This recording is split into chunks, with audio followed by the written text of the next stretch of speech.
আসসালামু আলাইকুম। This is AB from ABC learning centre. আজকে আমি তোমাদের জন্য নিয়ে এসেছি ফিনান্স ও ব্যাংকিং এর একটা পূর্ণাঙ্গ সাজেশন। অর্থাৎ যারা 2026 সালে অর্থাৎ আগামী 10 তারিখ যাদের ফিনান্স পরীক্ষা তাদের জন্য নিয়ে এসেছি একটা ফাইনাল সাজেশন। তো আজকের এই ভিডিওতে আমি চেষ্টা করব তোমাদের পরীক্ষায় যে যে টপিক থেকে প্রশ্ন আসতে পারে সবগুলো টপিককে ভালো করে পড়িয়ে বুঝিয়ে দেওয়ার। তো চলো বেশি কথা না বলে আজকে ভিডিওটা শুরু করি। প্রথমে আমাদেরকে একটু প্রশ্নের মান বন্টন সম্পর্কে ধারণা নিতে হবে, কারণ গত বছরগুলোতে সংক্ষিপ্ত প্রশ্ন ছিল না, কিন্তু এই বছর সংক্ষিপ্ত প্রশ্ন আছে। তাই আমরা আগে একটু প্রশ্নের মান বন্টনের ধারণা নেই। প্রথমে আমরা একটা সংক্ষিপ্ত প্রশ্ন দেখব। ফিনান্স অংশ থেকে 8টা প্রশ্ন থাকবে এবং ব্যাংকিং অংশ থেকে 7টা প্রশ্ন থাকবে।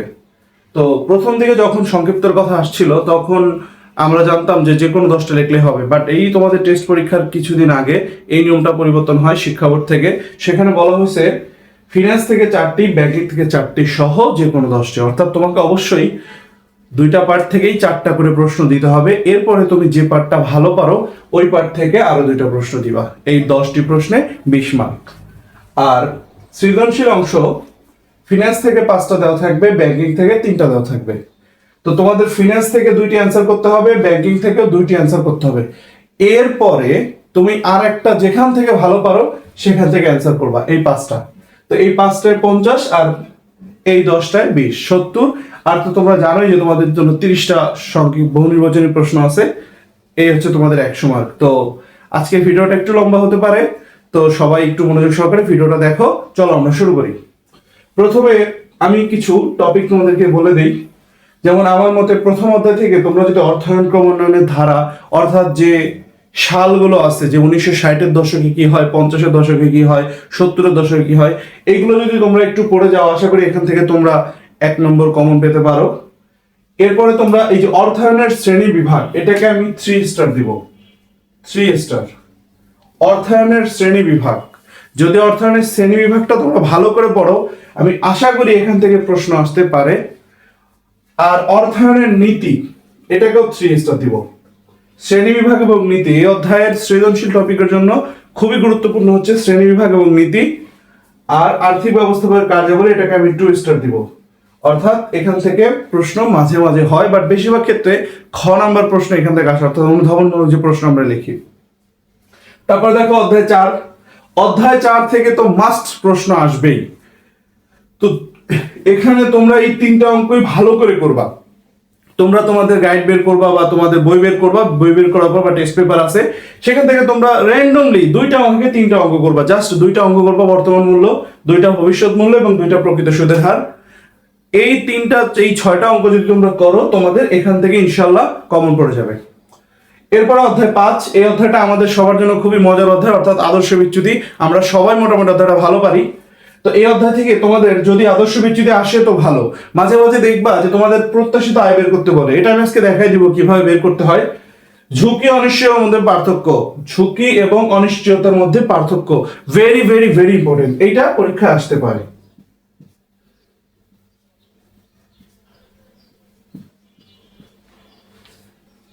ঝুঁকির শ্রেণী বিভাগ, এটা মাঝে মাঝে চলে আসে, আবার এতটাও দরকারি না, তারপরেও এটা পড়তে হবে, এখান থেকে প্রশ্ন আসতে পারে। আর ঝুঁকি তো আমরা জানি যে অনিশ্চয়তার যে অংশটুকু পরিমাপ করা যায় তাকে ঝুঁকি বলে। তো এরপর 6 নম্বর অধ্যায়, এখানে আমরা 2টা অঙ্ক শিখব, ভেরি ভেরি ইম্পর্টেন্ট। গড় মুনাফার হার, পেব্যাক সময়, এই 2টা যদি তোমরা করো আশা করি তোমাদের অধ্যায় থেকে আর কোনো সৃজনশীল সমস্যা থাকবে না। এবার হচ্ছে 9ম অধ্যায় ব্যাংক। এখানে তোমরা খুব ভালো করে পড়বে ব্যাংকের নীতি এবং ব্যাংকের ধরন, অর্থাৎ এই 2টা টপিক সৃজনশীলের জন্য খুবই গুরুত্বপূর্ণ। 10ম অধ্যায়, এখান থেকে তোমরা পড়তে পারো বাণিজ্যিক ব্যাংকের উৎস কার্যাবলী, এটা। আর 11তম অধ্যায়, এখানে তোমাদের জন্য গুরুত্বপূর্ণ টপিক হচ্ছে ব্যাংক হিসাবের প্রকারভেদ, ইলেকট্রনিক্স ব্যাংকিং। এটা আমি 2 স্টার দিয়ে রাখলাম। মোটামুটি সবই তোমরা পড়বা, কিন্তু তারপর ভাইয়া যেভাবে স্টার অনুযায়ী সাজায় দিছি ঠিক সেইভাবে তোমরা যদি পড়ো তাহলে তোমাদের মোটামুটি যাত্রাটা অনেক সহজ হবে। অর্থাৎ ঠিক ভাইয়া যেভাবে সাজাই দেওয়া হয়েছে ঠিক সেভাবে। এখানে তো অঙ্ক 3টাই করবা, তাই এখানে আর কোনো স্টার দিলাম না। এই টপিকগুলোর মধ্যে অত্যাধিক অর্থাৎ সবচেয়ে গুরুত্বপূর্ণ টপিকগুলোকে স্টার করা হয়েছে, বাট এই সবগুলো টপিকই খুবই ইম্পর্টেন্ট, কিন্তু তার মধ্যে যত বেশি ইম্পর্টেন্ট মনে হয় সেগুলো স্টার করে দিয়েছি। তো চলো এবার আমরা এই টপিকগুলোর একটু ব্যাখ্যা দেওয়ার চেষ্টা করি। অর্থায়ন ক্রমোন্নয়নের ধারা, এই ধারা তোমরা বই থেকে জাস্ট একবার রিডিং করবা, তবে এখানে ইম্পর্টেন্ট কয়েকটা লাইন আছে। যেমন ভাইয়া 1960-এর দশকে আধুনিক অর্থায়নে যাত্রা হয়, এটা এমসিকিউতে আসে যে কত দশকে আধুনিক অর্থায়ন যাত্রা শুরু করে।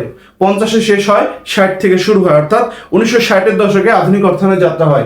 এরপরে মাঝে মাঝে আসে যে কত দশকে অর্থায়ন কম্পিউটারাইজড হয়ে যায়, এটা 1970-এর দশকে কম্পিউটারাইজড। এবং লাস্ট যেটা আসে কত দশকে ওয়ার্ল্ড ট্রেড অর্গানাইজেশন, বিশ্ব বাণিজ্য সংস্থা আত্মপ্রকাশ করে, এটা হবে হচ্ছে 1990। আশা করি তোমরা এই 3টা ইনফরমেশন মনে রাখবা, তাহলে তোমাদের জন্য সহজ হবে। এছাড়া আরো 2টা রয়েছে, এডিবি এবং আইডিবি। এডিবির পূর্ণরূপ কি? এশিয়ান ডেভেলপমেন্ট ব্যাংক, আর IDB Islamic development bank, Islamic development bank. তো এই কথাগুলো তোমরা একটু মাথায় রাখবা এবং বই থেকে একটু পড়বা। তো চলো আমরা এবার মেইন আলোচনার বিষয় অর্থায়নের শ্রেণী বিভাগটা নিয়ে কথা বলি। অর্থায়নের শ্রেণীকে 5 ভাগে আমরা ভাগ করি। অর্থায়নের শ্রেণী 1 নম্বরে পারিবারিক অর্থায়ন। ভাইয়া পারিবারিক অর্থায়ন আসলে কি? পরিবারের সদস্যদের কল্যাণ। তুমি প্রশ্নে দেখবা যে এমন কিছু বোঝাবে যে যেটার দ্বারা বোঝা যাচ্ছে যে পরিবারের সদস্য।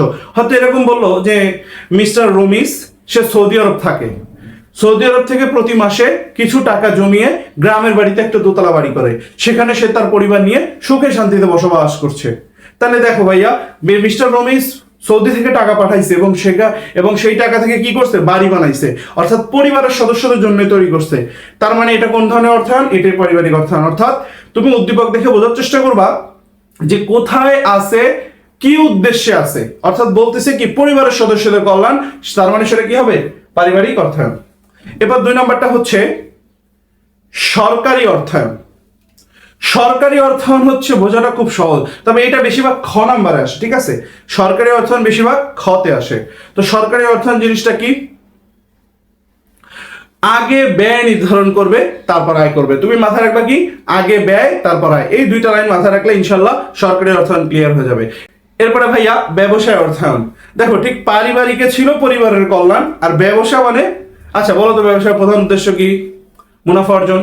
তার মানে ব্যবসা অর্থায়ন বলতে বোঝাবে উদ্দীপকে এমন কিছু একটা ঘটনা ঘটবে যেটার উদ্দেশ্য ছিল উপার্জন করা, যেটা উদ্দেশ্য কি? উপার্জন করা, এটাই ব্যবসা অর্থায়ন।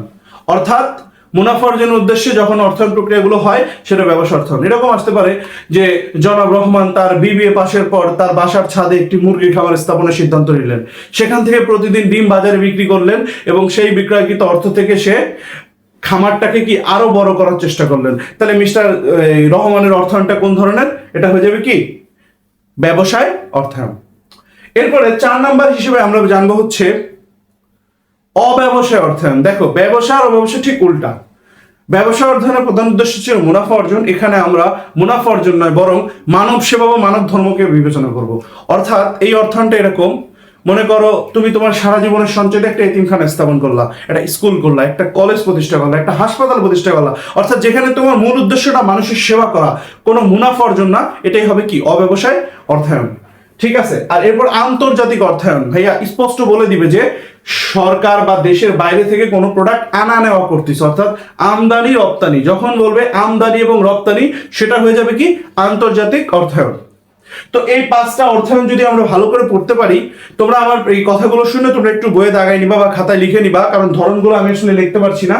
তো এই টপিকগুলো যদি তোমরা লিখে রাখো, আশা করি ইনশাল্লাহ তোমাদের অবশ্যই প্রশ্ন কমন পড়বে। এরপরে আসে অর্থায়নের নীতিমালা। অর্থায়নের নীতিকে 3 ভাগে ভাগ করা যায়। একটা হচ্ছে তারল্য বনাম মুনাফা নীতি, একটা হচ্ছে বৈচিত্র্যায়নের নীতি, আর একটা হচ্ছে উপযুক্ততার নীতি। তো ভাইয়া তারল্য বনাম মুনাফা, এই বনামকে আমরা যদি ইংলিশে কনভার্ট করি ভার্সেস হয়। যেমন আমরা যদি বলি Real Madrid versus Barcelona, Bangladesh versus India, Liverpool versus Manchester United, অর্থাৎ রাইভাল। আমরা যদি এরকম বলি, তার মানে এদের সম্পর্ক কি? বাংলাদেশ ইন্ডিয়া, তারপরে রিয়াল মাদ্রিদ বার্সেলোনা, এদের সম্পর্ক কি বন্ধুত্বপূর্ণ নাকি একটা ঘোর শত্রুতাপূর্ণ? বনাম বা ভার্সেস মানে বোঝায় একটা বিপরীত সম্পর্ক প্রকাশ করে, এদের কারোর মধ্যে কোনো ভালোবাসা নাই, এরা যত পারে দ্বন্দ্বে জড়ায়। দ্যাটস ওয়াই ভাইয়া দেখো, যখন তুমি অর্থায়নের নীতিতে পড়বা তারল্য বনাম মুনাফা, তুমি মনে রাখবা তারল্য আর মুনাফার সম্পর্ক সবসময় বিপরীতমুখী, রাইভেল সম্পর্ক। তাই তারল্য বাড়লে মুনাফা কমে, মুনাফা বাড়লে তারল্য কমে। বুঝতে পারছো তারল্য বনাম মুনাফার নীতি? এরপরে হচ্ছে বৈচিত্র্যায়ন ও ঝুঁকি বন্টন নীতি। দেখো বলাই আছে বৈচিত্র্যায়ন, বৈচিত্র্য মানে অনেক, বৈচিত্র্য মানে কি অনেক কিছু, কিসের? প্রোডাক্টের বৈচিত্র্য। আর ঝুঁকি বন্টন, অনেকগুলো প্রোডাক্ট আনার ফলে ঝুঁকি কি কমে যায়। তো একটি প্রকল্পে নয় বরং একাধিক প্রকল্পে বিনিয়োগ করা, অর্থাৎ একটি প্রকল্পে বিনিয়োগ না করে একাধিক লাভজনক প্রকল্পে বিনিয়োগ করাকে বৈচিত্র্যায়ন ঝুঁকি বন্টন নীতি বলে। অর্থাৎ এই নীতির আন্ডারে আমরা কি করব, কোনো একটা জায়গায় আমাদের সব টাকা দিয়ে দিব না, টাকাগুলোকে বিভিন্ন ভাগে বন্টন করে দিব, যেন একটা থেকে লস হলে আরেকটা থেকে কি আমরা লাভ পেয়ে যাই। আর লাস্ট হচ্ছে উপযুক্ততার নীতি। ভাইয়া একদম ট্রিক্স মাথায় রাখবা, উদ্দীপকে স্পষ্ট বলে দিবে কোন একটা স্থায়ী সম্পদ ক্রয় করার কথা। আর যদি এটা তুমি না পাও খুঁজে, দেখবা স্পষ্ট বলে থাকবে ঋণ নিচ্ছে, ঋণ। অর্থাৎ যদি বলে ঋণ নেওয়ার কথা এবং স্থায়ী সম্পদের কথা বলে, তুমি চোখ বন্ধ করে এটা দিয়ে দিবা উপযুক্ততার নীতি। এটা হচ্ছে ট্রিক্স। এবার আসো উপযুক্ততার নীতি কি আমরা একটু বুঝি। স্বল্পমেয়াদী খরচকে, স্বল্পমেয়াদী উৎস থেকে ঋণ নিব, স্বল্পমেয়াদী যে টাকাটা দরকার, আবার দীর্ঘমেয়াদী যে খরচটা হবে ওটার জন্য দীর্ঘমেয়াদী উৎস থেকে ঋণ। এটাই কি উপযুক্ততার নীতি। অর্থাৎ চেষ্টা করবো যে কম খরচের জন্য কম সময়ের জন্য লোন নেওয়ার, বেশি খরচের জন্য কি বেশি সময়। আর ট্রিক্সটা কি? ট্রিক্স হচ্ছে স্পষ্ট প্রশ্নে বলে দিবে ঋণ নেওয়ার কথা, অথবা স্পষ্ট একটি স্থায়ী সম্পদ ক্রয়ের কথা বলে দিবে। তাহলে এই ছিল উপযুক্ততার নীতি। আচ্ছা এবার দেখো আর্থিক ব্যবস্থাপকের কার্যাবলী খুবই সহজ, দুইটা সিদ্ধান্ত মাত্র তিনি নেয়। একটা আয় সিদ্ধান্ত যেটাকে আমরা বলি অর্থায়ন সিদ্ধান্ত, আর একটা হচ্ছে ব্যয় সিদ্ধান্ত বা বিনিয়োগ সিদ্ধান্ত। তো তোমরা যদি একটু ভালো করে জাস্ট একবার একটু দেখো, আশা করি এই টপিক থেকে প্রশ্ন আসলে তোমরা 100% উত্তর দিতে পারবে। আচ্ছা আমরা অঙ্কগুলো একটু পরে করব, আমরা এখন চলে যাব সরাসরি 9 নম্বর অধ্যায়ে, কারণ অঙ্কগুলো আমরা একটু দেখাবো, যার কারণে আমাদের তখন বোর্ডে জায়গা দরকার হবে। আপাতত আমরা 9ম অধ্যায়টা একটু দেখি। এখানে আমি বলতেছি ব্যাংকের নীতি, ব্যাংকের ধরন, ইসলামী ব্যাংকের সেবা। দেখো ব্যাংকের নীতি তো ভেরি ভেরি ভেরি ইম্পর্টেন্ট। তো ব্যাংকের নীতি তো ভাইয়া অনেকগুলো আছে, প্রায় 14-15টা আছে। আমরা কি 14-15টা পড়বো? কোনো দরকার নেই ভাইয়া, তোমাকে হয়তো 4টা নীতি পড়াবে, 4টা নীতি থেকে ইনশাল্লাহ তুমি কমন পাবা। 1 নম্বর নীতি হচ্ছে নিরাপত্তা নীতি। তো ভাইয়া নিরাপত্তা নীতি বলতে আসলে কি বোঝায়? নিরাপত্তা নীতি বলতে কি তোমার নিরাপত্তা না ব্যাংকের নিরাপত্তা? তোমারও না ব্যাংকেরও না। নিরাপত্তা নীতি বলতে বোঝায় টাকার নিরাপত্তা। কার টাকা? তোমার টাকা না ব্যাংকের টাকা? যেহেতু ব্যাংকের নীতি তার মানে অবশ্যই ব্যাংকের টাকা। তো নিরাপত্তা নীতির আন্ডারে ব্যাংক কাউকে লোন দেওয়ার পূর্বে কি বলছি, নিরাপত্তা নীতির আওতায় ব্যাংক কাউকে ঋণ দেওয়ার পূর্বে তার সকল কাগজপত্র পরীক্ষা নিরীক্ষা করে, যে সে যদি কোনো ভুয়া কাগজ দিয়ে লোন নেয়, পরবর্তীতে ব্যাংক ওই ভুয়া কাগজের মাধ্যমে কি টাকা উঠাতে পারবে? কখনোই পারবে না, উল্টা ঝামেলায় পড়বে, তখন অনেক সমস্যা হবে, আইনি মোকদ্দমা, কত ঝামেলা। কিন্তু ভাইয়া যদি ব্যাংক কাগজপত্র যাচাই বাছাই করে দেখে কাগজ ভুয়া, ব্যাংক লোন দিল না, ব্যাংকের কোনো রিস্ক আছে? ঠিক এটাই হচ্ছে নিরাপত্তা নীতি। তো তোমরা মনে রাখবা, এখন যেটা বলবো এটা মেইন কথা, প্রশ্নে তুমি স্পষ্ট এই শব্দটা পাবা। হয়তো গ্রাহকের তথ্য যাচাই বাছাই করছে, হয়তো গ্রাহকের কাগজপত্র পরীক্ষা নিরীক্ষা করছে, হয়তো দলিল, মানে টোটাল কথা হচ্ছে গ্রাহকের দেওয়া তথ্য বা কাগজপত্র পরীক্ষা নিরীক্ষা করা, এবং যদি সঠিক হয় ব্যাংক লোন দিবে, সঠিক না হলে লোন দিবে না। এটাই হচ্ছে নিরাপত্তা নীতি।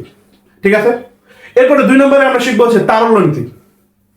তারল্য, গ্রাহকের টাকা চাহিদা মাত্র ফেরত দানের সামর্থ্যকে তারল্য বলে। তার মানে তারল্য মানে কি? নগদ টাকা। তো ধরো মিস্টার রহিম ব্যাংকে 10,000 টাকা রাখলো, এখন কিছুক্ষণ পর যায় সে চেক কেটে টাকা উঠাতে গেল, কিন্তু ব্যাংক বললো টাকা নাই। তাহলে রহিম কি একটু মনে মনে অসন্তুষ্ট হবে না? সে ক্ষোভ প্রকাশ করবে না বাইরে এসে? তার মানে কি ব্যাংক তারল্য সংকটে ভুগতেছে। আমরা ইদানিং তো অনেক জায়গায় শুনি ব্যাংক তারল্য ঘাটতি, ব্যাংকে অনেক সমস্যা। তো ব্যাংক তারল্য সমস্যা কাটানোর জন্য ব্যাংক কি করতে পারে? ব্যাংক যখন বিনিয়োগ করবে নির্দিষ্ট একটা অ্যামাউন্ট ব্যাংক তার কাছে রেখে দিবে, যেন পরবর্তীতে কেউ চেক কেটে টাকা উঠাতে আসলে কি ব্যাংক দিতে পারে। অর্থাৎ প্রতিষ্ঠান বা ব্যাংক তার দৈনন্দিন খরচ চালানোর জন্য কিছু টাকা জমা রাখবে এবং বাকি টাকা কি বিভিন্ন খাতে বিনিয়োগের মাধ্যমে মুনাফা অর্জন করবে। এটা যদি ব্যাংক সঠিকভাবে করতে পারে, তার মানে ব্যাংক কি তারল্য নীতিটা সঠিকভাবে মেনে চলতে পারছে। অর্থাৎ তুমি এবার আসো সেই কথা, উদ্দীপকে যদি বলে যে মিস্টার রহমান ব্যাংকে গিয়ে চেক দিল কিন্তু টাকা উঠাতে ব্যর্থ হলো, তাহলে ব্যাংক কোন নীতি লঙ্ঘন করছে? তারল্য নীতি। আবার যদি মিস্টার রহমান ব্যাংকে গেল এবং টাকা উঠায় নিয়ে আসলো, কোন নীতি মেনে চলছে? তারল্য নীতি। এই দুইটা প্যাটার্নে প্রশ্ন আসে। এবার আসো 3 নম্বর নীতি, গোপনীয়তা নীতি। ভাইয়া নীতিগুলো একটু লিখে নাও, কারণ ওই এখানে আমরা লিখতেছি না, আমরা যেহেতু ভিডিওটা বড় হবে আমরা লিখতেছি না। এবার আসো গোপনীয়তা নীতি। ভাইয়া গোপনীয়তা মানে বুঝাই হচ্ছে কোনো কিছু গোপন রাখা। কি গোপন রাখবে ব্যাংক? এখানে গ্রাহকের তথ্য গোপন রাখবে। গ্রাহকের তথ্য অর্থাৎ যে নীতির মাধ্যমে ব্যাংক গ্রাহকের তথ্য গোপন রাখে সেটাই কি গোপনীয়তার নীতি। বুঝতে পারছো? অর্থাৎ মিস্টার রহমান যে ব্যাংকে হিসাব খুলেছে সেই ব্যাংক গ্রাহকের তথ্য গোপন রাখে, যার কারণে মিস্টার রহমান এবং অন্যান্য গ্রাহকরাও কি ব্যাংকের প্রতি সন্তুষ্ট। তাহলে কোন নীতি? গোপনীয়তার নীতি। ঠিক আছে, এরপরে ভাইয়া শিখবো হচ্ছে সততা ও বিশ্বস্ততার নীতি। সততা নীতি, বিশ্বস্ততার নীতি কি? দেখো, সততা ও বিশ্বস্ততা, একটা মানুষ তার সারা জীবনের সম্বল ব্যাংকে রাখবে। তো তুমি ভাবো, তুমি তোমার সারা জীবনের সম্বল কি সোনালী ব্যাংকে রাখবা নাকি কুমড়া ব্যাংকে রাখবা বা লাউ ব্যাংকে রাখবা? অবশ্যই তুমি সোনালী ব্যাংকে যাবা, তুমি লাউ বা কুমড়া ব্যাংকে যাবা না। তার মানে কি, একটা ব্যাংক দীর্ঘদিন যাবত চলতেছে, তুমি তোমার সারা জীবনের সম্বল রাখবা, যে ভরসা বা যে নীতির মাধ্যমে রাখবা সেটা কি সততা ও বিশ্বস্ততার নীতি। বুঝতে পারছি ভাইয়া? এছাড়া আরো কিছু নীতি আছে, আমি হালকা একটু নাম বলে দিই, যেমন বিনিয়োগ নীতি, বিশেষায়নের নীতি। এই দুইটা নীতি একটু দেখে যাও, ঠিক আছে? আশা করি যেগুলো পড়াইছি এর মধ্যে কমন পড়ে যাবে। তাহলে ভাইয়া ব্যাংকের নীতি কমপ্লিট আমাদের। এবার আসো ব্যাংকের ধরন। এখানে ভাইয়া অনেক প্রকার ধরন আছে। তুমি কি অনেক প্রকার শিখবা? না, তোমাকে আমি মাত্র 6টা ব্যাংক শিখাবো, আর 2-1টা ব্যাংক একটু বলে দিব, আশা করি কমন পেয়ে যাবা। তো 1 নম্বরে ভাইয়া ব্যাংকের ধরনে আমরা শিখবো যে কেন্দ্রীয় ব্যাংক। কেন্দ্রীয় ব্যাংক অর্থাৎ যে ব্যাংক একটি দেশের সমগ্র মুদ্রা বাজারকে নিয়ন্ত্রণ করে তাকে কেন্দ্রীয় ব্যাংক বলে। তো এটা আমি উদ্দীপক দেখে চিনবো কিভাবে? উদ্দীপকে তো বলে দেয় না যে সমগ্র ব্যাংককে নিয়ন্ত্রণ করবে। উদ্দীপকে বলতে পারে যে অরুণিমা ব্যাংক প্রতিষ্ঠায় প্রাচীন ব্যাংকের বা অচল ব্যাংকের অনুমোদন দরকার হয়েছিল। তাহলে বলো, প্রাচীন ব্যাংক বা অচল ব্যাংক, এই নাম দুইটা দিলাম। প্রাচীন ব্যাংক বা অচল ব্যাংক কোন ধরনের ব্যাংক? কেন্দ্রীয় ব্যাংক। বা বললাম যে খ ব্যাংক প্রতিষ্ঠায় ক ব্যাংকের অনুমতি দরকার হয়েছিল। তার মানে খ ব্যাংক হচ্ছে একটা ব্যাংক যেটা প্রতিষ্ঠা করতে ক ব্যাংকের অনুমতি, অর্থাৎ কি কোন ব্যাংক প্রতিষ্ঠা হইতে অবশ্যই কেন্দ্রীয় ব্যাংকের অনুমতি নিতে হয়। তার মানে এখানে ক ব্যাংক কোন ধরনের ব্যাংক? কেন্দ্রীয় ব্যাংক। এবার মনে রাখবা, কেন্দ্রীয় ব্যাংকের একমাত্র অধিকার আছে অর্থ ছাপানোর, অর্থাৎ অন্য কোনো ব্যাংক চাইলে অর্থ ছাপাতে পারবে না, কেন্দ্রীয় ব্যাংক পারবে। তো বাংলাদেশের কেন্দ্রীয় ব্যাংক কোনটা? বাংলাদেশ ব্যাংক। ঠিক আছে, অর্থাৎ আমরা এভাবে বলতে পারি কেন্দ্রীয় ব্যাংক হচ্ছে সকল ব্যাংকের ব্যাংকার। কোনো ব্যাংক প্রতিষ্ঠা করতে কেন্দ্রীয় ব্যাংকের অনুমতি দরকার। ঠিক আছে, একমাত্র অর্থ ছাপানোর অধিকার কেন্দ্রীয় ব্যাংকেরই আছে। চলো 2 নাম্বার হচ্ছে বাণিজ্যিক ব্যাংক। ভাইয়া বাণিজ্যিক ব্যাংক আমরা যে নর্মাল যে ব্যাংকগুলো ব্যবহার করি এটাই, অর্থাৎ যে ব্যাংক জনগণের সঞ্চিত অর্থ আমানত হিসেবে গ্রহণ করে এবং সেই অর্থ কি বিভিন্ন খাতে বিনিয়োগের মাধ্যমে মুনাফা অর্জন করে। তো স্পষ্ট তোমাকে উদ্দীপকে স্পষ্ট স্পষ্ট তুমি উদ্দীপকে পাবা যে বলেই দিবে যে যে বলেই দিবে যে ঘোড়া ব্যাংক জনগণের টাকা গ্রহণ করে এবং সেই টাকা বিভিন্ন খাতে বিনিয়োগ করে। তাহলে ঘোড়া ব্যাংক কোন ধরনের ব্যাংক? বাণিজ্যিক ব্যাংক। তো চলো এবার শিখাবো শিল্প ব্যাংক। শিল্প ব্যাংক আসলে কি? ভাইয়া স্পষ্ট বলে দিবে শিল্প খাতে বিনিয়োগের জন্য যে ব্যাংক ঋণ দেয় সেটা শিল্প ব্যাংক, আর কৃষি খাতে বিনিয়োগের জন্য যে ব্যাংক ঋণ দেয় সেটা কৃষি ব্যাংক। তোমরা উদ্দীপক দেখলে এটা বুঝে যাবা। এছাড়া মাঝে মাঝে আসে আমরা দেখছি আঞ্চলিক ব্যাংক, অর্থাৎ যে ব্যাংক একটা অঞ্চল ভেদে কাজ করে। একটা অঞ্চল অর্থাৎ মনে করো বললো যে বন্যায় নিম্নাঞ্চল তলিয়ে যাওয়ায় ওই স্থানের একটি ব্যাংকের সহায়তা নিল সবাই, তার মানে কি নিম্নাঞ্চল অর্থাৎ আঞ্চলিক ব্যাংক। বা বলতে পারে যে রসুলপুর সীমান্তবর্তী এলাকায় হয়, এই এলাকায় একটা আর্থিক প্রতিষ্ঠান রয়েছে যে প্রতিষ্ঠানের কাজ সীমান্তবর্তী এলাকার লোকজনকে আর্থিকভাবে সহায়তা করে, তাহলে এটাও হবে আঞ্চলিক ব্যাংক। তো আমরা যদি এভাবে বুঝি আমরা ইনশাল্লাহ পারবো। এছাড়া তোমরা টুকটাক পড়বা, কি কি টুকটাক পড়বা? স্কুল ব্যাংক পড়বা, মহিলা ব্যাংক পড়বা, ঠিক আছে? এগুলো টুকটাক যদি তোমরা দেখো আশা করি তোমাদের এই ব্যাংক নিয়ে যত সমস্যা আছে সমাধান হয়ে যাবে। এরপর দেখো ইসলামী ব্যাংকের সেবা। ইসলামী ব্যাংকের সেবা আসলে কেমন? দেখো, ইসলামী ব্যাংক 4 ধরনের সেবা দিয়ে থাকে। এটা তোমাদের অনেক কনফিউজ, তোমরা অনেকবার যে ভাইয়া উল্টাপাল্টা হয়ে যায়। ভাইয়া দেখো, এমন টেকনিক শেখো উল্টাপাল্টা হবে না। ইসলামী ব্যাংকের সেবা 4 প্রকার: মুদারাবা, মুরাবাহা, মুশারাকা, ইজারা। মুদারাবা, মুরাবাহা, মুশারাকা, ইজারা। ভাইয়া মুদারাবা, এই যে মুদা, এখানে একটা দ পাইছো না তুমি? তুমি দ আর ধ মনে রাখবা। তুমি যে দ জাস্ট ধ, দ ধ, দ ধ অর্থাৎ মূলধন, অর্থাৎ মূলধন।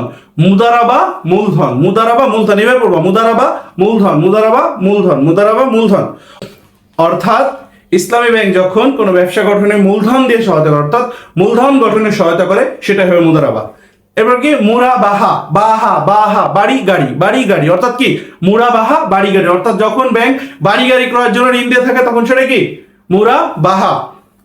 মুশারাকা কি? মুশারাকা হচ্ছে ব্যাংক লাভ লোকসান বন্টন করে, অর্থাৎ ব্যাংক নিজে শরিক হয়ে একটা প্রতিষ্ঠানে কি লাভ লোকসান বন্টন করে। আর ইজারা লিজিং অর্থাৎ ব্যাংক কারোর দায়িত্ব নিয়ে কারোর নামে কোনো প্রোডাক্ট কিনে গ্রাহক সেটাকে আস্তে আস্তে পরিশোধ করে, এটা হচ্ছে ইজারা। তো ইসলাম ব্যাংকের এই 4টা সেবা, এটার মাধ্যমে নবম অধ্যায় শেষ হলো। এবার আসো দশম অধ্যায়। এখানে আসলে ভাইয়া বাণিজ্যিক ব্যাংকের যে উদ্দেশ্যগুলো আছে এগুলো একটু জাস্ট একবার রিডিং করবা, এখানে কোনো রকম কোনো ঝামেলা নাই, কিছু নাই, উদ্দেশ্যগুলো পড়বা, উৎসগুলো একবার একটু দেখবা, আর ব্যাংকের বাণিজ্যিক ব্যাংকের খাত সমূহ জাস্ট একবার একটু পড়ে নিবা, ঠিক আছে? একবার একটু চোখে দেখে দেখলেই এটা তোমাদের আশা করি হয়ে যাবে, এখানে তেমন কোনো সমস্যা নাই। এবার আসলে আরেকটা বোঝানোর টপিক আছে 11তম অধ্যায়, ব্যাংক হিসাবের প্রকারভেদ। ভাইয়া এইটা অনেক ইম্পর্টেন্ট, আমরা আশা করি এখান থেকে প্রশ্ন পেতে পারি। ব্যাংক হিসাবের প্রকারভেদ। ভাইয়া ব্যাংক হিসাবকে প্রধানত 3 ভাগে ভাগ করা যায়। 1 চলতি হিসাব, 2 সঞ্চয় হিসাব, 3 স্থায়ী হিসাব। চলতি হিসাব কি? যে হিসাবের অর্থ যতবার খুশি ব্যাংকে জমা রাখা যায় এবং যতবার খুশি ব্যাংক হতে উত্তোলন করা যায় তাকে চলতি হিসাব বলে। তাহলে ভাইয়া এই হিসাবটা কার জন্য উত্তম বলো তো? ব্যবসায়ীদের জন্য উত্তম। আচ্ছা আরেকটা কথা বলি, এই হিসাবে কিন্তু কোনো সুদ পাওয়া যায় না। এখন তুমি বলতে পারো যে ভাইয়া সুদ যখন পাই না তাহলে এই হিসাব কেন খুলবো? ভাইয়া এই হিসাব সবার জন্য না, এই হিসাব ব্যবসায়ীদের জন্য উত্তম। কারণ ব্যবসায়ীদের প্রতিদিন অনেকবার টাকা দরকার হতে পারে। একটা সাধারণ মানুষ, যারা সাধারণ মনে করো আমরা চাকরি বাকরি করি, আমাদের তো প্রতিদিন 10-15 বার টাকা ব্যাংক থেকে উঠানো লাগে না। আমরা 5 দিন 10 দিন পরে যাই, একটু কিছু টাকা উঠে আবার রাখি। তো একজন অর্থাৎ কি যে একজন ব্যবসার জন্য উত্তম, অর্থাৎ ব্যবসায়ী প্রতিদিন কি অনেকবার লেনদেন করতে পারে। আর এছাড়া ব্যবসা করতে গেলে অনেক সময় অনেক টাকার প্রয়োজন হয় যেটা কাছে থাকে না, তাই এই চলতি হিসাব থেকে সে জমাতিরিক্ত অর্থ উত্তোলন করতে পারে, অর্থাৎ জমা দিছে 20,000, 22,000 টাকা উঠাবে, অর্থাৎ জমার অতিরিক্ত অর্থ উত্তোলন করতে পারে। তো এই ছিল হচ্ছে চলতি হিসাব। এরপর আসো সঞ্চয় হিসাব। এই যে আমাদের কথা এবার বলতেছে, অর্থাৎ যে হিসাবে আমরা যতবার খুশি জমা রাখতে পারবো ঠিকই, কিন্তু সপ্তাহে 2 বারের বেশি উঠাইতে পারবো না। কি বললি? যে হিসাবে আমরা যতবার খুশি জমা রাখতে পারবো ঠিকই, কিন্তু সপ্তাহে কি 2 বারের বেশি টাকা উঠাইতে পারবো না, এটাই হচ্ছে সঞ্চয় হিসাব। তাহলে এটা কাদের জন্য উত্তম? আমাদের মতো চাকরিজীবীদের জন্য উত্তম। ঠিক আছে ভাইয়া, তাহলে এই হিসাবে সামান্য পরিমাণে সুদ পাওয়া যায়, কারণ আমরা ব্যাংকে টাকা রাখি তো একটু লাভের জন্য। তো সামান্য পরিমাণে সুদ, সেটা কত পার্সেন্ট? 5 থেকে 7%। তাহলে সঞ্চয় হিসাবে সুদের হার কত পার্সেন্ট? 5 থেকে 7%। এরপর হচ্ছে স্থায়ী হিসাব, অর্থাৎ অবসরপ্রাপ্ত ব্যক্তি যারা অবসর নিছে, অবসরের সময় একসাথে 10 লাখ 20 লাখ টাকা পাইছে, তাদের জন্য এই হিসাব। অর্থাৎ তারা একটা নির্দিষ্ট সময়ের জন্য ব্যাংকে টাকা রাখবে এবং কি সময় শেষ হলে ব্যাংক থেকে টাকা উঠায় নেবে। অর্থাৎ যে হিসাবে এককালীন অর্থ জমা রাখা হয় এবং কি মেয়াদ শেষে অর্থ উত্তোলন করা হয় তাকে স্থায়ী হিসাব বলে। তো এই হিসাবে সুদের পরিমাণ একটু বেশি, কাদের জন্য উত্তম? অবসরপ্রাপ্ত ব্যক্তিদের জন্য উত্তম। তো ভাইয়া এবার আসো আমরা একটু ইম্পর্টেন্ট শিখবো। আসলে আমাদের সবার বাসা বাড়িতে আমাদের যে মায়েরা থাকে ওনারা কিন্তু ডিপিএস করে, তাই না? তো ডিপিএস এখানে অত্যন্ত ইম্পর্টেন্ট একটা টপিক। ডিপিএস ভাইয়া, ডিপিএস এর পূর্ণরূপ হচ্ছে deposit pension scheme. Deposit pension scheme, বানানটা তোমরা খেয়াল রাখবা, DEPOSIT, deposit pension, PENSION, pension scheme. এইটা সবচেয়ে ইম্পর্টেন্ট বানান। SCHEME, অর্থাৎ তোমরা স্কুল বলো না, স্কুল SCHOOL, এখানে তুমি SCH দিয়ে EME দিয়ে দিবা, স্কিম, ডিপোজিট পেনশন স্কিম। এটা কাজ কি? এটা হচ্ছে ভাই একটা নির্দিষ্ট সময় পর পর ব্যাংকে টাকা রাখা হবে এবং মেয়াদ শেষে টাকা উঠানো হবে, এটাই হচ্ছে ডিপিএস। তো স্থায়ী হিসাব আর ডিপিএস এর পার্থক্য কি? স্থায়ী হিসাবে একবারে টাকা রাখবো এবং একবারে উঠে আনবো, আর ডিপিএস এ কি করব? নির্দিষ্ট সময় পর পর টাকা রাখবো এবং একবারে মেয়াদ শেষে উঠে আনবো। জাস্ট এইটাই হচ্ছে কি এখানে মেইন পার্থক্য। এছাড়া তোমরা একটু পূর্ণরূপগুলো দেখবা, যেমন RFCD, resident foreign currency deposit, এই বানানগুলো একটু দেখবা। আরেকটি ইম্পর্টেন্ট টপিক আছে ঋণ আমানতি হিসাব। আমি এটা একটু এখানে লিখে দেই, ঋণ আমানতি হিসাব। ঋণ আমানত হিসাব। ঋণ আমানত হিসাব কি? ধরো একজন গ্রাহক ব্যাংকে টাকা রাখলো, লেনদেন করতেছে নিয়মিত, তো হঠাৎ তার কিছু টাকা ঋণের দরকার পড়ে। তো সে যখন ব্যাংকের কাছে টাকা যাবে, ব্যাংক কি তার ক্যাশ টাকা দিবে হাতে? না, ব্যাংক কি করবে? তার ব্যাংক অ্যাকাউন্টে টাকা ট্রান্সফার করবে। তারপর সে কি করবে? সে সেখান থেকে চেকের মাধ্যমে উঠে আনবে। এই টোটাল প্রসেসিংটাকে আমরা ঋণ আমানত হিসাব বলি। ঠিক আছে? অর্থাৎ গ্রাহক যখন ব্যাংকের কাছে ঋণের আবেদন করে, ব্যাংক তখন গ্রাহককে সরাসরি নগদ অর্থ প্রদান না করে তার ব্যাংক হিসাবে টাকা পাঠায়, গ্রাহক সেখান থেকে চেক কেটে অর্থ উত্তোলন করে, তাকে ঋণ আমানত হিসাব বলে। তো ভাইয়া আশা করি যে মোটামুটি এটা বুঝতে পারলাম। আচ্ছা এবার দেখো ব্যাংক হিসাব বন্ধ খোলার পদ্ধতি। খোলার পদ্ধতি খুব সহজ। গ্রাহক ব্যাংকে যাবে, গ্রাহকে একটা KYC ফর্ম দিবে, KYC নো ইওর কাস্টমার, এই ফর্মটা পূরণ করবে, তারপর প্রয়োজনীয় সকল ডকুমেন্টস সকল কিছু জমা দিলে ব্যাংক হিসাব খোলা হয়ে যায়। বাট ভাইয়া দেখো, ব্যাংক হিসাব বন্ধ করার পদ্ধতিটা ইম্পর্টেন্ট, এটা পরীক্ষায় আসে। ব্যাংক হিসাব বন্ধ করার পদ্ধতি কি? খুব সহজ, এটাও খুব সহজ। প্রথমে তুমি ব্যাংক হিসাব বন্ধ করার জন্য একটা অ্যাপ্লিকেশন লিখতে হবে। এবার তুমি যদি কোনো অফিসের নামে খোলো, তাহলে অফিসে যারা আছে তাদের স্বাক্ষর নিতে হবে, কোনো কাগজপত্র থাকলে সেটা সঙ্গে নিতে হবে। আর যদি তুমি ব্যক্তিগতভাবে খোলো, তাহলে তো এই ঝামেলা নাই। তাহলে তোমার কাছে অব্যবহৃত যদি কোনো ডেবিট কার্ড, ক্রেডিট কার্ড বা ভিসা মাস্টার কার্ড থাকে, কোনো চেক বই থাকে, পাস বই থাকে, ওগুলো ফেরত দিবা। অর্থাৎ তুমি কি করবা? প্রথমে একটা অ্যাপ্লিকেশন করবা, তোমার কাছে কোনো কিছু ব্যাংকের থাকলে সেটা ফেরত দিবা, এরপর কি ব্যাংক ম্যানেজার তোমার অ্যাকাউন্ট বন্ধ করে দিবে। ঠিক আছে?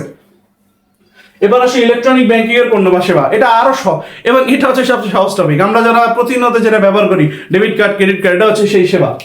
অর্থাৎ ডেবিট কার্ড কি? এখন দেখো, ডেবিট কার্ড হচ্ছে এক ধরনের সাংকেতিক নম্বরযুক্ত ইলেকট্রনিক প্লাস্টিক কার্ড, যার দ্বারা একজন গ্রাহক, মনে রাখবে এইখান থেকে তোমার মেইন জিনিস, যার দ্বারা একজন গ্রাহক তার অর্থ জমা ও উত্তোলনের পাশাপাশি অনলাইন কেনাকাটা করতে পারে। ঠিক আছে? অর্থাৎ কি বলে দিবে যে স্পষ্ট যে গ্রাহক তার ব্যাংকের হিসাবে টাকা আছে, একটা নির্দিষ্ট কার্ড থেকে কি টাকা উঠাইছে, এটা হবে কি ডেবিট কার্ড। আর ক্রেডিট কার্ড হচ্ছে ওই একই কথা, যে ক্রেডিট কার্ড হচ্ছে এক ধরনের সাংকেতিক নম্বরযুক্ত ইলেকট্রনিক প্লাস্টিক কার্ড, যার দ্বারা একজন গ্রাহক ব্যাংকের ঋণ সুবিধা পেয়ে থাকে। ঋণ সুবিধা অর্থাৎ গ্রাহকের যদি ব্যাংক অ্যাকাউন্টে কোনো টাকা না থাকে, তাও সে কি ক্রেডিট কার্ডের মাধ্যমে কেনাকাটা করতে পারে। মনে রাখবা, এই ক্রেডিট কার্ডের জন্য ব্যাংক অ্যাকাউন্ট থাকার কোনো বাধ্যবাধকতা নাই। অর্থাৎ কোন হিসাবে বা ক্রেডিট কার্ডের জন্য ব্যাংক অ্যাকাউন্ট থাকা জরুরি না, না থাকলেও চলবে। ঠিক আছে? এরপর হচ্ছে মোবাইল ব্যাংকিং, অর্থাৎ মোবাইলের সাহায্যে আমরা যে ব্যাংকিং সেবা নিয়ে থাকি, এটা মোবাইল ব্যাংকিং। এটাকে আমরা বলতে পারি কি নগদ, বিকাশ, রকেট, এইগুলা। ঠিক আছে? এরপর আছে ইন্টারনেট ব্যাংকিং, অর্থাৎ একজন গ্রাহক ইন্টারনেট ব্যবহার করে ব্যাংকের ওয়েবসাইটে গিয়ে আইডি পাসওয়ার্ড লগ ইনের মাধ্যমে যদি ব্যাংকের সেবা নেয়, সেটা কি ইন্টারনেট ব্যাংকিং। এটা আমরা ইজিলি বুঝতে পারো, বাসায় বসে আমরা এটা প্রায় করে থাকি। যেমন আমরা ধরো ইসলাম ব্যাংকের ক্ষেত্রে আমরা কি করলাম, আমাদের একটা ওয়েবসাইট, ইসলাম ব্যাংকের একটা নির্দিষ্ট সফটওয়্যার আছে সেলফিন। তো আমরা সেলফিনটা ডাউনলোড করার পর আমরা সেখানে আইডি পাসওয়ার্ড দিয়ে আমাদের অ্যাকাউন্ট নাম্বার দিয়ে কি করি, সেখান থেকে কি ব্যাংকের সেবা নিতে পারি। তো এটাই হচ্ছে কি ইন্টারনেট ব্যাংকিং। তো এবার আসো any branch banking, important topic, any branch banking. মনে রাখবা, এই ক্ষেত্রে কোনো কার্ডের ব্যবহার করা হয় না, স্পষ্ট উদ্দীপকে বলে দেয় কোনো কার্ডের ব্যবহার নাই। এনি ব্রাঞ্চ অর্থাৎ কি বিভিন্ন জায়গা ব্রাঞ্চ আছে, বিভিন্ন জায়গা ব্রাঞ্চ আছে।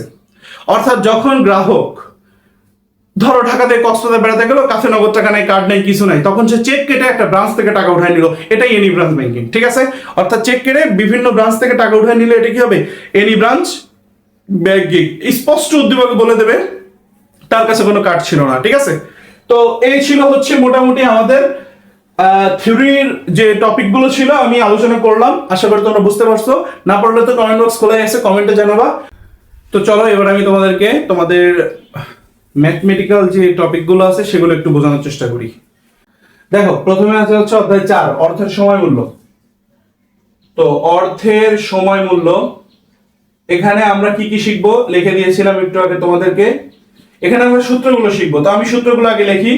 পিভি সূত্র হচ্ছে পিভি সমান এফভি ডিভাইডেড বাই 1 যোগ i whole to the power n. ঠিক আছে? আচ্ছা, এখন এটা হচ্ছে নরমাল পিভি সূত্র। তো প্রশ্নে যদি নরমাল থাকে আমরা এটা ব্যবহার করবো, বাট প্রশ্ন যদি বলে দেয় যে মাসিক চক্রবৃদ্ধি বা অর্ধবার্ষিক চক্রবৃদ্ধি, আর অর্ধবার্ষিকের কয়েকটা নাম আছে, যেমন অর্ধবার্ষিক থাকতে পারে, এটাকে আবার ষান্মাসিকও বলে, ষান্মাসিকও বলে। তো এটা মাথায় রাখবা যে অর্ধবার্ষিক থাকতে পারে, ষান্মাসিক বা ত্রৈমাসিক, চতুর্মাসিক, দ্বিবার্ষিক, সাপ্তাহিক, দৈনিক। যদি এরকম কিছু বলে সেক্ষেত্রে আমাদের সূত্রটা একটু চেঞ্জ হবে। সেক্ষেত্রে আমরা সূত্রটা ঠিক এরকম দেখব, আমি লিখে দেই। সেক্ষেত্রে আমাদের সূত্রটা হবে হচ্ছে এফ ভি ডিভাইডেড বাই 1 যোগ i whole to the divided by m n গুণ এম। দেখো, অর্থাৎ যদি নরমাল পিভি আসে আমরা কি করব, পিভি সমান এফভি ডিভাইডেড বাই 1 যোগ আই বাই এন। আর যদি এফভি আর যদি বলি চক্রবৃদ্ধি আছে, তখন কি করব, এফভি ডিভাইডেড বাই 1 যোগ আই বাই এম ইকুয়াল আছে। এম এর কাজ কি, এম এর মান হচ্ছে, এম এর কাজ হচ্ছে সব সময় আই এর সাথে ভাগ, এন এর সাথে গুণ। আশা করি বুঝতে পারছো। আগে সূত্রগুলো বুঝো, তারপর আমরা পরবর্তী লেখায় যাব। তো এরপরে দেখো, যদি এফভি আসে, এফভি সূত্র পিভি ইনটু 1 যোগ আই বাই এন। সেই একই কথা যদি আমার চক্রবৃদ্ধি বলে, আমি কি করব, চক্রবৃদ্ধি বললে আমরা সেম সূত্রটাকে আবার লিখবো। দেখো, পিভি ইন্টু 1 প্লাস, একটু আগে বলছিলাম এম এর কাজ কি, এম এর কাজ হচ্ছে আই এর সাথে ভাগ এন এর সাথে গুণ। তাহলে এই কিন্তু আমাদের দুইটা সূত্র হয়ে গেল। এই কয়টা সূত্র হয়ে গেল? দুইটা সূত্র। এবার আমরা আমাদের 3 নাম্বার সূত্রটা লিখব।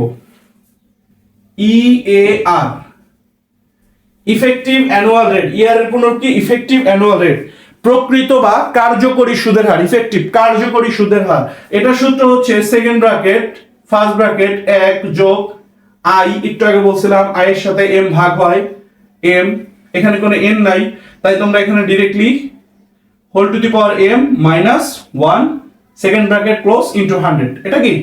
প্রকৃত বা কার্যকরী সুদের হার। তো এই তিনটা সূত্র দিয়ে তোমরা বেশি না, জাস্ট 2টা থেকে 3টা অঙ্ক যদি তোমরা করো, আশা করি তোমাদের প্রশ্ন কমন পড়বে। ঠিক আছে, তো তোমাদেরকে আমি একটু ব্যাখ্যা দিয়ে দিই। এখানে পিভি মানে তো বর্তমান মূল্য, এপি মানে ভবিষ্যৎ মূল্য, আই, আই মানে হচ্ছে রেট অফ ইন্টারেস্ট, অর্থাৎ সুদের হার। এই সুদের হারটা তোমরা প্রশ্ন পেয়ে যাবা যে 5% বা 10%, 7.5%। আর এম, এম মানে কি? এম মানে হচ্ছে বছরে চক্রবৃদ্ধির সংখ্যা, বছরে চক্রবৃদ্ধির সংখ্যা।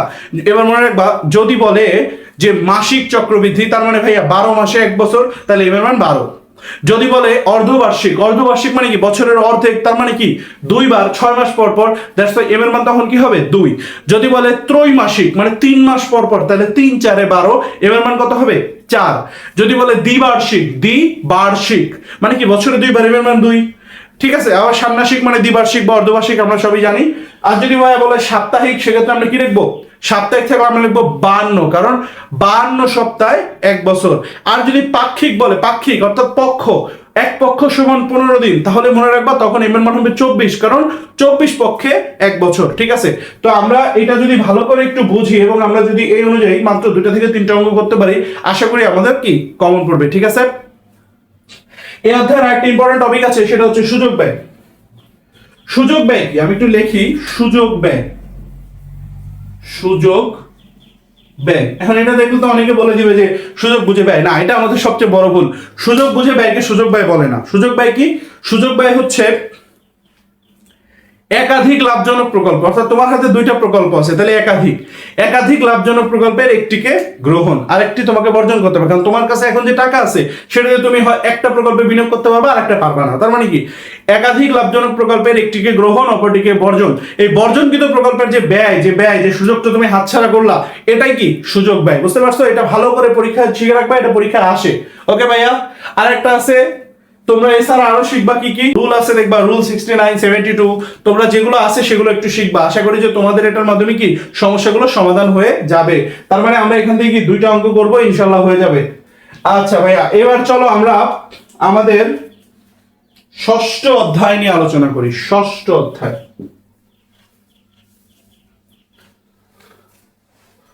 আচ্ছা এবার চলো আমরা 5ম অধ্যায় প্রত্যাশিত আয় এবং আদর্শ বিচ্যুতি নিয়ে একটু আলোচনা করি।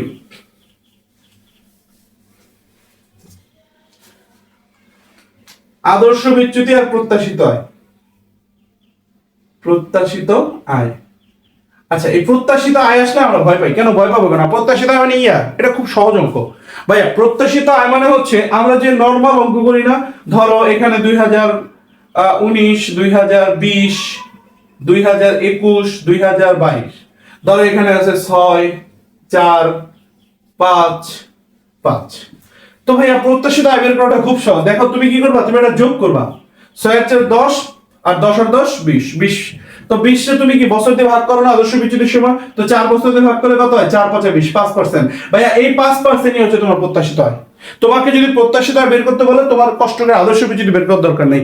এই 5%ই হচ্ছে কি তোমার প্রত্যাশিত আয়। ঠিক আছে, আর যদি আদর্শ বিচ্যুতি বের করতে বলে, তখন তুমি কি করবা? তখন তুমি আরো 2টা ঘর বাড়াবা। তারপর তুমি কি করবা? তুমি এখানে আয় মাইনাস গড়, অর্থাৎ 6 মাইনাস 5, 4 মাইনাস 5, 5 মাইনাস 5, 5 মাইনাস 5। এইভাবে কি তুমি একটা ক্যালকুলেশন করে এখানে যেটা হবে, ধরো এখানে কত হচ্ছে, এখানে হচ্ছে 1, যেটাকে তুমি স্কয়ার করে দিবা, এখানে -1, এখানে 0, এখানে 0, তাহলে 1 -1 0 0। তাহলে ক্যালকুলেশন করলে হয় 1 1 0 0। তো দেখো এইভাবে যদি তোমরা করতে পারো, এবার তুমি কি করবা, যোগ করবা, যোগ করার পর তুমি আদর্শ বিচ্যুতি সূত্র দিয়ে অঙ্কটা করে দিবা। তা আশা করি তুমি এই জিনিসটা তোমরা অবশ্যই পারো, তাই আমি এটা সময় নষ্ট করবো না। আমরা এবার চলে যাবো আমাদের লাস্ট অধ্যায়, যেটা হচ্ছে মূলধনী আয় ব্যয় প্রাক্কলন, যেটাকে আমরা বলে থাকি, যেখানে আমরা শিখবো হচ্ছে গড় মুনাফার হার এবং পেব্যাক সময়। আমি যার সংক্ষেপে একটু ধারণা দিব। আমরা জানি যে গড় মুনাফার হারের জন্য আমাদেরকে নিট মুনাফা বের করতে হয়। কি বের করতে হয়? নিট মুনাফা। এটা হচ্ছে অধ্যায় 6। নিট মুনাফা বের করব। এই নিট মুনাফা থেকে আমরা বের করব কি, গড় নিট মুনাফা, গড় নিট মুনাফা, তারপরে গড় বিনিয়োগ, আর লাস্ট কি, গড় মুনাফার হার। এই চারটা যদি ধাপ অতিক্রম করো তোমার কাজ শেষ হয়ে যাবে। প্রথম নিট মুনাফা বের করবা, তারপর গড় নিট মুনাফা, তারপর গড় বিনিয়োগ, তারপর কি, গড় মুনাফার হার। অর্থাৎ তুমি গড় মুনাফার হারের সূত্রই হচ্ছে ভাইয়া গড় নিট মুনাফা, গড় নিট মুনাফা ডিভাইডেড বাই গড় বিনিয়োগ, গড় বিনিয়োগ। তুমি দেখবা, তুমি যদি একটা অঙ্ক করবা তোমার হয়ে যাবে। অর্থাৎ দেখো তোমার সূত্রই হচ্ছে গড় মুনাফার হারের গড় নিট মুনাফা ডিভাইড বাই গড় বিনিয়োগ। তার মানে তোমাকে গড় নিট মুনাফা বের করতে হবে, আর গড় নিট মুনাফা বের করার জন্য প্রথম কি, নিট মুনাফা লাগবে। তাহলে নিট মুনাফা বের করি কিভাবে, আমরা প্রশ্নে যে বিক্রয় পাই, বিক্রয় থেকে আমরা অবচয় বা বিয়োগ করি। যদি চলতি খরচ থাকে চলতি খরচ বিয়োগ করি, স্থায়ী খরচ থাকলে স্থায়ী খরচ বিয়োগ করি। তারপর যেটা বের হয় যোগ বিয়োগ করার পর এটা হয়ে যায়, এটা কি থাকে, এটা হলো কর পূর্ব মুনাফা। ওটা থেকে আমরা কি মাইনাস করি, কর মাইনাস করি। কর মাইনাস করলে আমার বের হয়ে যাবে কি, নিট মুনাফা। এই সেই নিট মুনাফা। নিট মুনাফা গুলোকে যোগ করে বছর দিয়ে ভাগ করলে গড় নিট মুনাফা। আর গড় বিনিয়োগের সূত্র কি, প্রাথমিক বিনিয়োগ প্লাস ভগ্নাবশেষ মূল্য ডিভাইডেড বাই 2। অর্থাৎ তুমি এটার মাধ্যমে কি, গড় বিনিয়োগ পাবা, তারপরে দুটো ক্যালকুলেশন করলে তোমার গড় মুনাফার হার বের হয়ে যাবে। আর পিবিপি কি, পিবিপি এটার সূত্র আছে a প্লাস এনসিও minus C divided by B. A হচ্ছে কি পূর্ণ বছর, এনসিও প্রাথমিক বিনিয়োগ, সি হচ্ছে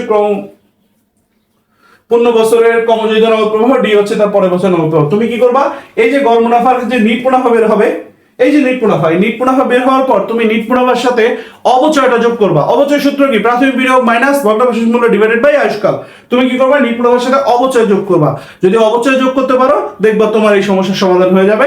অবচয় যোগ করলে তুমি পেয়ে যাবা, প্রথম পাবা কি, অবচয় যদি বের করো তুমি প্রথম পাবা হচ্ছে নগদ প্রবাহ, নগদ প্রবাহ। এই নগদ প্রবাহ থেকে তুমি বের করবা ক্রমযোজিত নগদ প্রবাহ, ক্রমযোজিত নগদ প্রবাহ। তারপরে তুমি এই সরাসরি সূত্র অর্থাৎ পিবিপির সূত্র দিয়ে তুমি কি তোমার কাজ শেষ করে ফেলতে পারবা। ঠিক আছে, তো এইভাবে যদি তোমরা একটু বাসায় প্র্যাকটিস করো, আসলে আমি তোমাদের জন্য সাজেশন ভিডিও তৈরি করছি, তাই আমি তোমাদেরকে কোনো অঙ্ক বা কোনো কিছুই বিস্তারিত পড়াইনি, বাট আমি তোমাদেরকে চেষ্টা করছি তোমরা যেটা পারো এটাকে জাস্ট একটু হালকা করে ঝালাই করে দেওয়ার। তারপর আমাদের পরীক্ষা যদি 10 তারিখ, তোমরা ভিডিওটা দেখো, যদি তোমাদের মনে হয় যে না ভাই আমাদেরকে একটু অঙ্কের ডিটেলসের ভিডিও দেন, তাহলে আমি চেষ্টা করবো বাছাইকৃত কিছু অঙ্কের ডিটেলসের ভিডিও আনার। তো এছাড়া যদি কোনো বিষয়ে কোনো সমস্যা থাকে তোমরা অবশ্যই কমেন্ট বক্সে প্রশ্ন করবা, আমি চেষ্টা করবো তোমাদের প্রশ্ন উত্তর দেওয়ার। ততক্ষণ তোমরা এগুলো থেকে ভালোভাবে প্রস্তুতি নাও। আর আজকের ভিডিওটাতে যদি তোমার বিন্দুমাত্র উপকার হয় তুমি ভিডিওটা বন্ধুদের সঙ্গে শেয়ার করো, আর যদি ভালো লাগে লাইক দাও, কমেন্টস করো। তো আজকে আর বেশি কথা বাড়াবো না, এখানে আমি বিদায় নিব। ততক্ষণ তোমরা সুস্থ থাকো, সুন্দর থাকো, এএলসির সাথে থাকো। তোমাদেরকে অসংখ্য ধন্যবাদ। আল্লাহ হাফেজ।